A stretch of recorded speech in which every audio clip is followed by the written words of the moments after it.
Do you remember the states of matter we memorized in science class? Solid, liquid, and gas. Some of you might have heard of the fourth state, plasma.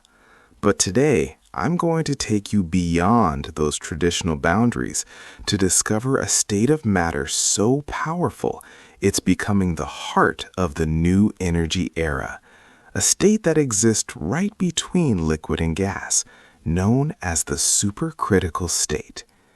This isn't just a textbook theory.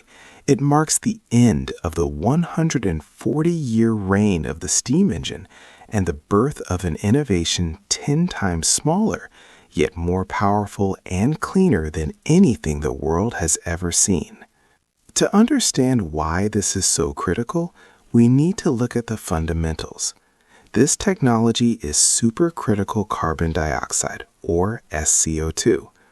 Carbon dioxide enters a supercritical state when we raise its temperature above 31.1 degrees Celsius and its pressure above 7.38 megapascals. In this state, CO2 exhibits hybrid properties. It has a high density, similar to a liquid, but low friction and the fluidity of a gas.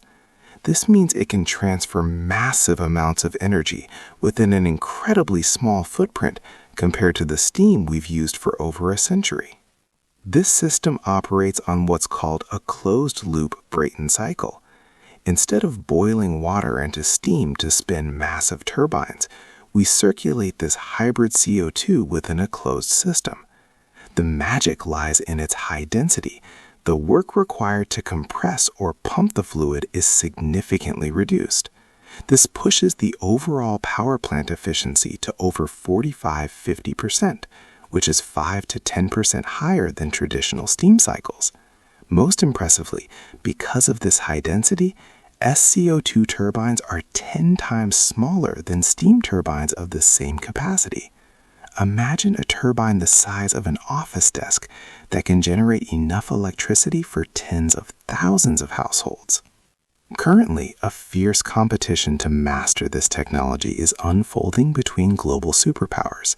In the United States, the STEP Demo project in Texas serves as a 10-megawatt pilot plant, a collaboration between the government and industry.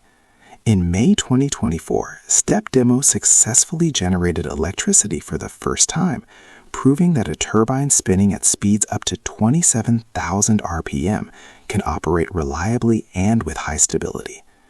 Meanwhile, in Asia, China has made waves with the Chaotan-1 project, the world's first commercial sCO2 power plant. China isn't just experimenting in labs. They've integrated this system into steel manufacturing plants to recover massive amounts of waste heat. The results are staggering.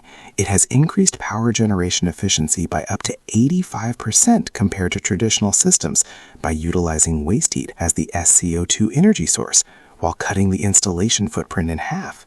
This is clear proof that this technology is ready to transform heavy industry. Behind these achievements is a hero riding a white horse, the printed circuit heat exchanger, or PCHE. In an sCO2 system, the heat exchanger is the heart of the operation, accounting for up to 80% of the total investment. PCHE isn't your typical shell and tube exchanger. It's manufactured using techniques similar to electronic circuit boards. It begins with photochemical etching, where microchannels are etched onto metal plates. These plates are then stacked by the hundreds and fused using diffusion bonding under high heat and pressure. This process creates a single monolithic metal block without traditional welds, resulting in incredible structural integrity. It can withstand pressures from 500 to 1,000 bar and temperatures exceeding 700 degrees Celsius. Being 80% smaller than conventional equipment, but offering several times more surface area for heat exchange, the PCHE is the vital puzzle piece that makes sCO2 systems compact and highly efficient under extreme conditions. The flexibility of sCO2 allows it to be applied to almost any type of power plant, from concentrated solar power, or CSP, in water-scarce areas, as sCO2 handles air cooling far better than steam, to Generation 4 small modular reactors, or SMRs, that prioritize safety and compact size. Furthermore, it enables carbon capture through the Allam cycle, which can isolate pure CO2 directly from the power generation process. Even in industries like cement and glass production, sCO2 can turn waste heat into immediate revenue and clean energy. However, the road to success isn't paved with rose petals.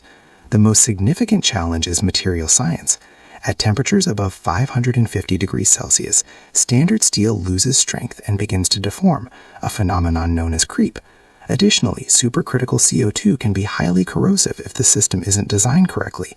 This requires scientists to turn to expensive nickel-based superalloys like Inconel for long-term durability. Moreover, high-speed seals and bearings for machinery spinning at such velocities remain key areas for ongoing research and development. In summary, sCO2 technology is more than just changing a working fluid. It is a revolution in how we produce and consume energy. It is the tool that will lead us to net zero.